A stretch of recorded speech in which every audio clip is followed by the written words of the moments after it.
Hi, I'm Tim Byrne. This is Tim Byrne, almost live. We're down at the Metropolitan Toronto Convention Centre, Toronto, Ontario, Canada. And we are podcasting all week here with PM Expo. And today I have a very special person who just flew in from South Africa or Miami. Where were you from? Where'd you come out of?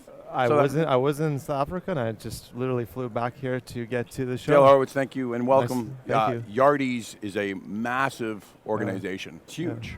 Yeah, it is. It's a massive global organization. And you are the VP of Coworking. Coworking, that's correct.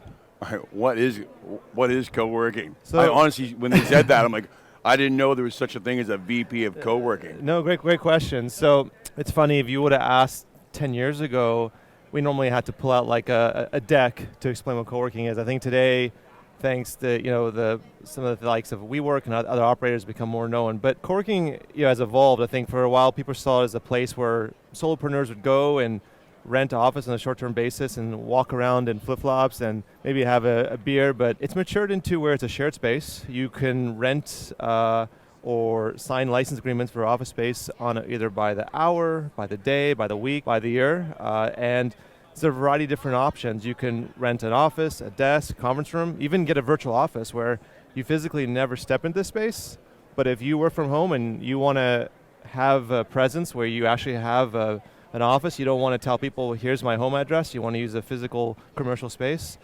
coworking provide that. So it's essentially taking commercial space and created a new version of it on a much more flexible basis, liquid basis. But this was, by the way, I got a bunch of questions for you because now I'm a little more lost, but we'll get there.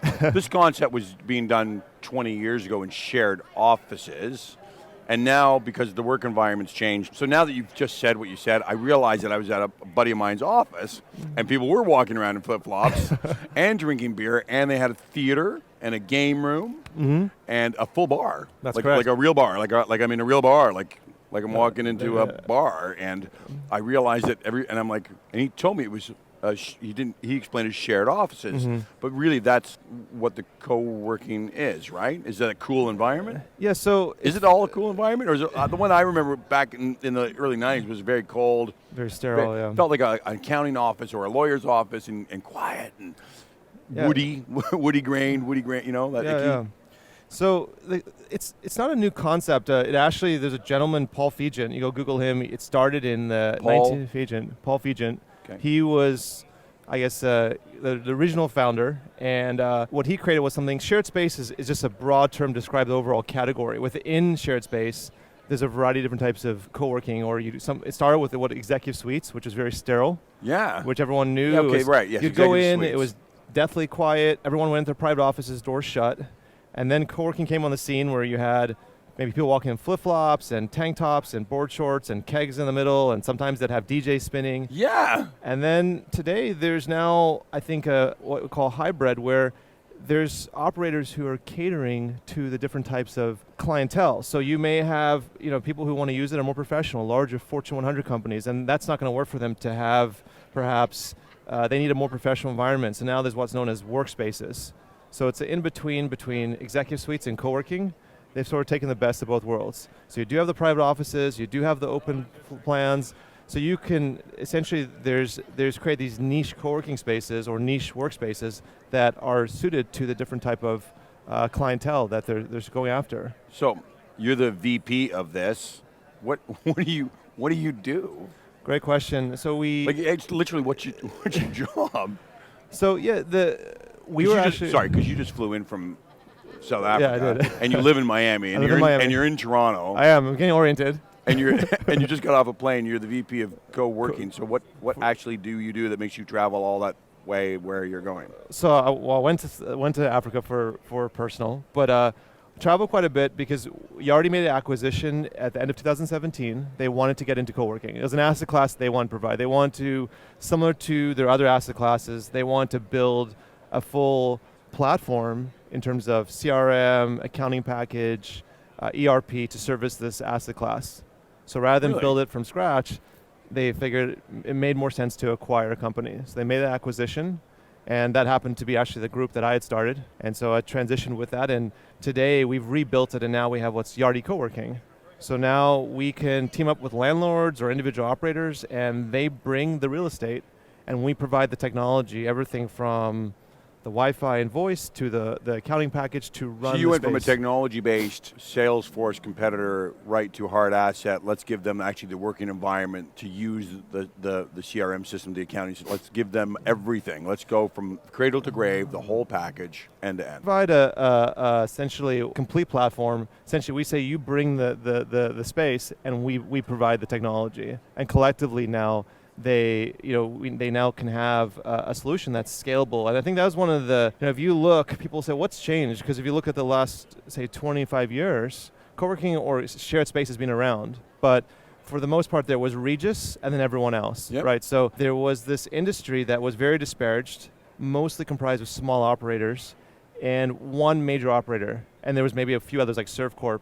And the big barrier was there was no technology. They were using, I remember when I worked in my first executive suite, it was all clipboards. Right.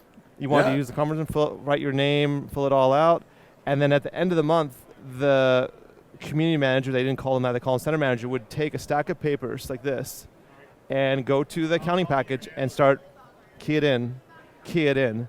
So that worked when you had 1 or 2 or 3 properties. At 100 properties, think about the inefficiency, the barriers to growth. And so what ended up happening is someone like Regus built their own package, but everyone else didn't have the $5, $10, $20 million budget to build this. So they were limited. They would go to 2 or 3 or 4 and then get stuck. That was a big limitation.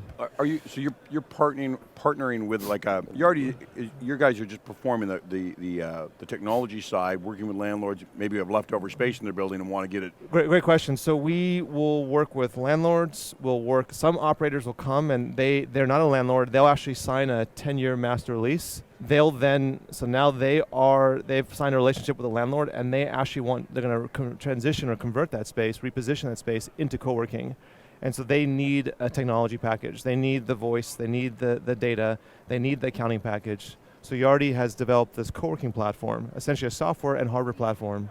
So you got a small IT guy, small accounting guy, and they're going to share your software platform? But they're going to utilize it. They must have all individual accounts inside the platform. So they walk in and go, yeah, we'll open it up and you'll upload their logo. Like Bob's accounting can run in a separate silo from everybody else inside the co-working? That's a great question. So I'm talking to you like I'm absolutely naive, and I am, because I've seen it, been in it, but I didn't actually understand how the veins work. So I think one of the biggest challenges take commercial space, where a landlord would normally sign one tenant to perhaps take, let's say, a floor plate of, say, 20,000 square feet, 10-year master lease, right? That's it. Simple. You put it into your accounting package, you bill them and invoice them on a monthly basis. Straightforward, right? And everything else is left up to that tenant. In co-working, in the same 20,000 square feet, you could have 200 members. So like a timeshare. It's like a timeshare. And they're coming and going. And that member may only be there for 2 days, and then they don't come back for 2 years. And so there's this constant churn. So we've had to build a platform which can handle that. So the members themselves can have a way to access their records. They can book the spaces. The people who run the space, what we call community managers, can bill accordingly, can track all the records. So everything is broken all the way down to what's called the member level. So you can go in and use the technology and disappear out of it and come back a year later and use it again? That's correct. I mean, even take something simple as the Wi-Fi, right? When you go into a shared space, you want to be assured that, let's imagine you're on the Wi-Fi, and let's imagine someone you've never met that's working on the other side of the shared space gets a virus. Well, you don't want to have to worry about that. And normally in a corporate environment, that would be a concern. But when there's 200 shared people, or maybe you get someone who's maybe perhaps performing, you don't necessarily know, haven't been vetted, they may be potentially doing some tasks that aren't in your best interest. So even the network has to be partitioned, where every single member is kept isolated from one another.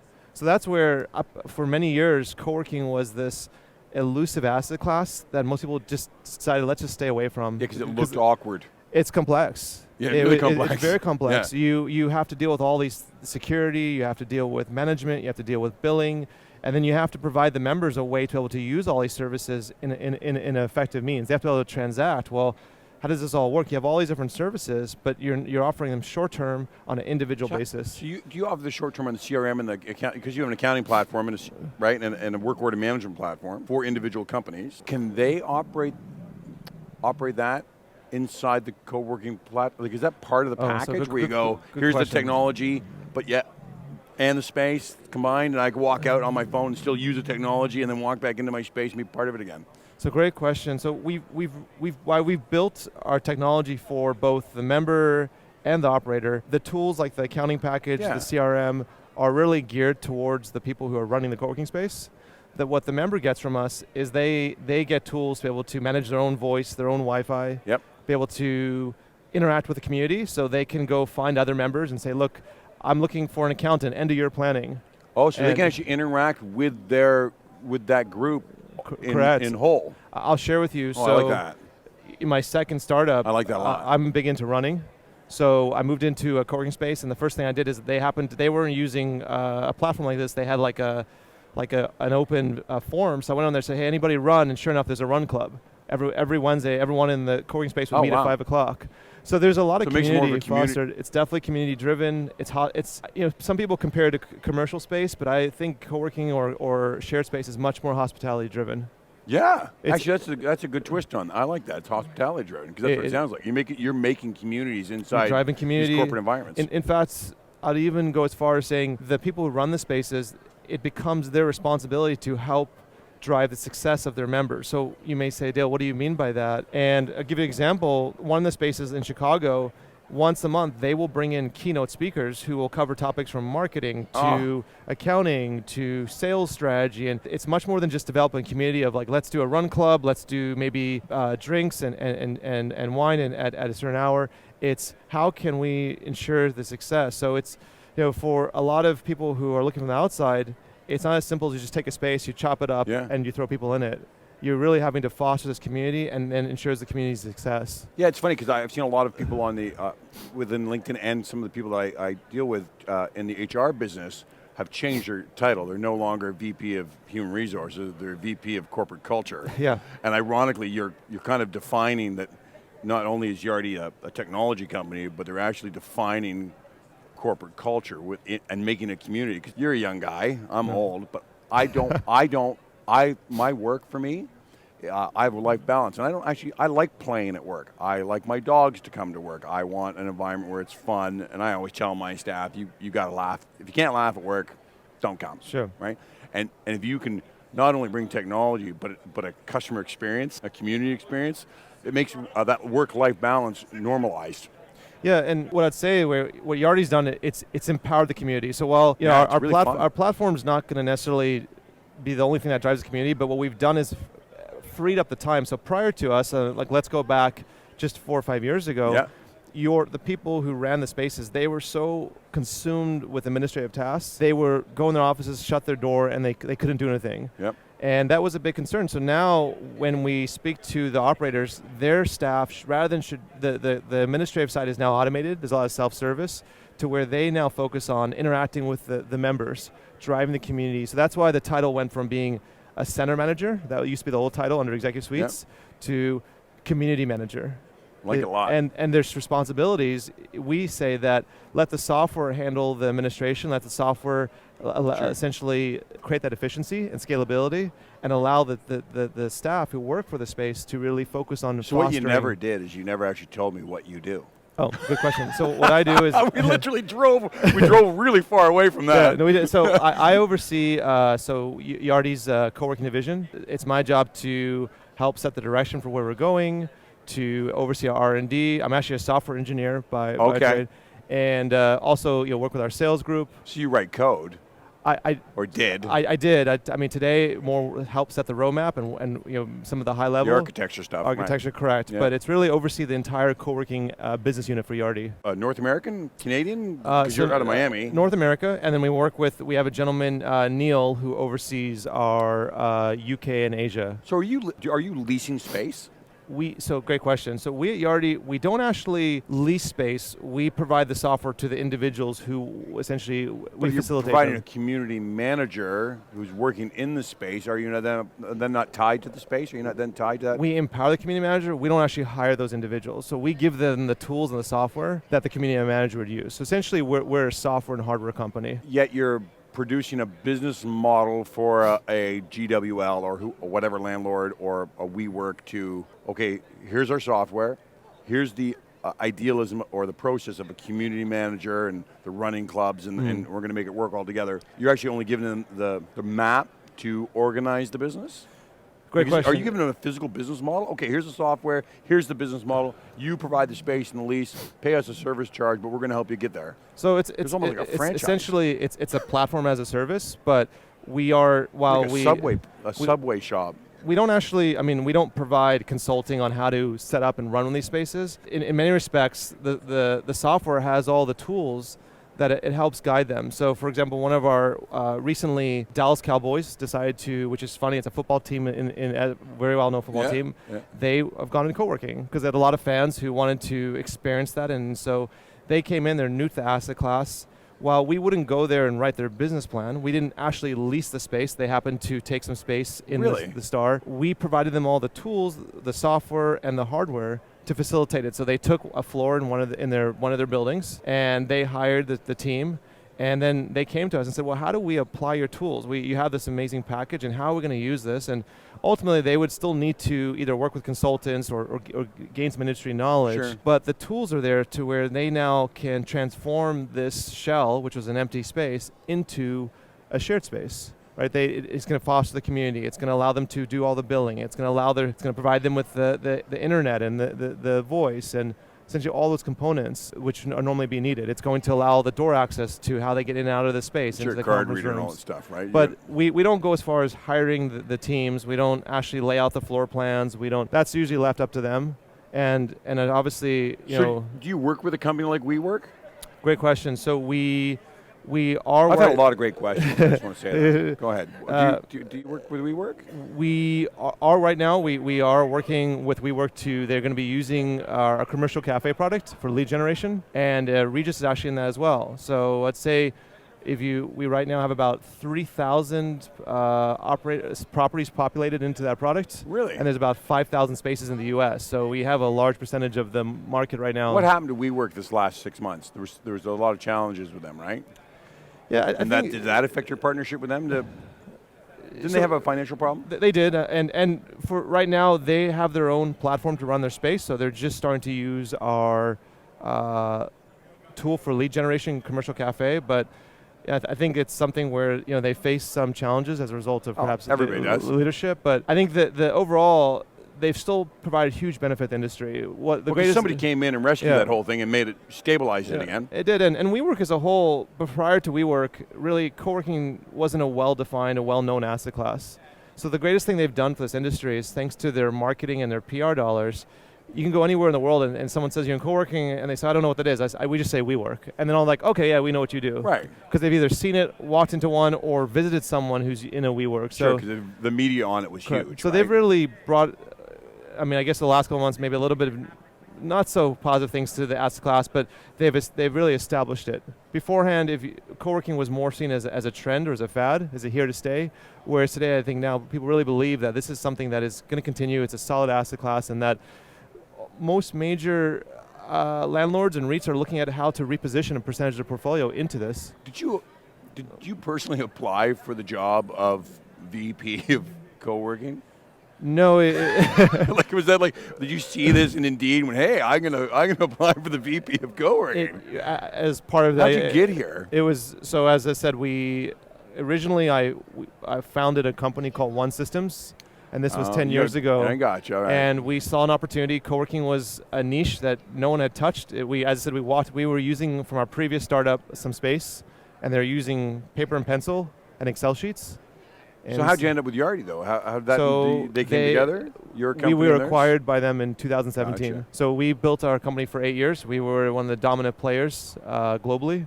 And as I said, it made sense. They didn't want to build it, so they decided to buy it. And we were acquired, and I was the CEO of that company, so they made me an offer to continue with them and become the VP for their co-working business unit. That's awesome. Yeah, thank you. That's exciting. No, it's an amazing thing, and I think we're just even greater is Yardi's finishing the vision. We always looked at wanting to build a single connected solution, and we didn't have a full GL package, an accounting package, just the undertaking. That's something that takes years. So it's just fantastic union, and now together, Yardi's been able to deliver, I think, what the industry really needed. Is the industry was missing this enterprise player who could deliver a total solution, and I'd imagine it's going to spur other players, other larger enterprise players to come in and take. Can you, as a personal operator, and this is my last question before I don't hog the rest of your day because I knew you just landed. As a private operator, if I came in to use Yardi, do you customize the software so my client interaction still feels like it's me? Do you personalize it along the way? Yeah, I appreciate you asking. That's a great point. Almost every operator is unique. I mean, you can take. You want to feel like it's personal. Yeah, right? and as it should be. As otherwise, what would happen is if you go to city like New York, almost every city block, there's a different operator, and they would just be it would just be overrunning, and it would make no sense. So each operator, how they position themselves, how they run, is unique. So what we made sure to do is when we built the software, and I would imagine other companies who are building software in this industry have done the same thing, is make sure that the software is so flexible it can be tailored to the needs of the operator, so that feel like it's mine. Correct. Whether from even though I'm only borrowing branding, and even the way you run is that. You may, for example, be catering to just lawyers. Right. And so you may not have what we call touchdown space or open space, because lawyers typically maybe want to just have private offices in a conference room. Yeah. So the software needs to be able to accommodate that. On the flip side, if you're catering, if you're just like an operator like Convene, who's primarily conference rooms, and there is no private offices, the software has to be able to adjust for that and make sure that it feels like when you walk in, it feels like a Convene, or it feels like a WeWork, or it feels like a Regis, and so that's what's really important. How does somebody get a hold of you guys? I need a phone number, I need a website, I need some email, because I've had people actually ask me, how do I get in touch with somebody that can actually not razzle dazzle? Because a lot of the operators are, listen, I'm a layman, I'm not a computer guy, and a lot of people are really simple, and they get stuck with a guy like you who can not today, but over technical it. Yeah, sure. Bring it, and you're like, okay, I'm overwhelmed with all your bullshit. I just want to operate my business in a really friendly environment. How do we get a hold of Yardi, a normal person at Yardi that's going to help me get my business to do this? First, I think in general, if you're interested in co-working, there's a number of associations that exist in the US, in the UK, and I encourage everyone to look for those. And then Yardi, the best way to find us is you go to yardicube.com. Yardi Cube, and like KUBE.com. KUBE.com. Yardi, KUBE.com. What's with the cube? Why? So Cube, it's a long story, but the original name was developed under One Systems, and it was One Cube. And Yardi decided they liked the name. Their marketing department said, "Well, let's keep this." And so we just went from being One Cube to Yardi Cube post acquisition. I liked it a lot. That's great. So it's spelled KUBE. It's it's got this little cube logo. And did you bring a hat? It's cold here. You came from Miami. Bring a hat, a jacket. Like, did you bring all the gear, or just hop on the plane and come up here? I used to live in New York before. You're all right. Yeah. So what I did is, before I went to Africa, I packed a separate suitcase and independent. I grabbed all my stuff from New York. Back in the closet, grabbing the scarf, the beanie, the thick jacket, threw it in. So came back. Right now it's summer in South Africa. Switched out that suitcase, grabbed the other one. What'd you do with the suitcases? Leave them in an airport in a locker? I actually had a 12-hour layover. So I flew into Miami, grabbed the other one, went back to the airport. Really? Yeah. And then grabbed the other bag that you had pre-packed? Yeah, and flew out. How long are you in Toronto for? I'm here till Friday. Oh, and then back to Miami. Man, oh man. Yeah. Dale, thank you so much. Thank you so much for coming on Timber and Almost Live. They're going to go to yardicube.com. Correct. Right? Or if they Google Coworking. They go Coworking, or they can go to just yardi.com and they can find it there. Is there a human on that website on the backside watching people on there? Like, is there a chat room in there? On Yardi Cube, there is a chat, right? So they can go in there, they can chat. And a live body there. Yeah, and as I said, the industry has an enormous amount of information on it, so people go co-working, and I said there's just an enormous amount of content now being published, so if people want to learn more about this asset class, right? I encourage them just to go out there and really look out, and they can always reach out to me on LinkedIn, and happy to point them in the right direction. Dale, thanks a lot for coming on. I'm Tim Byrne. This is Timber and Almost Live down here at the Toronto Convention Center for PM Expo. Take care.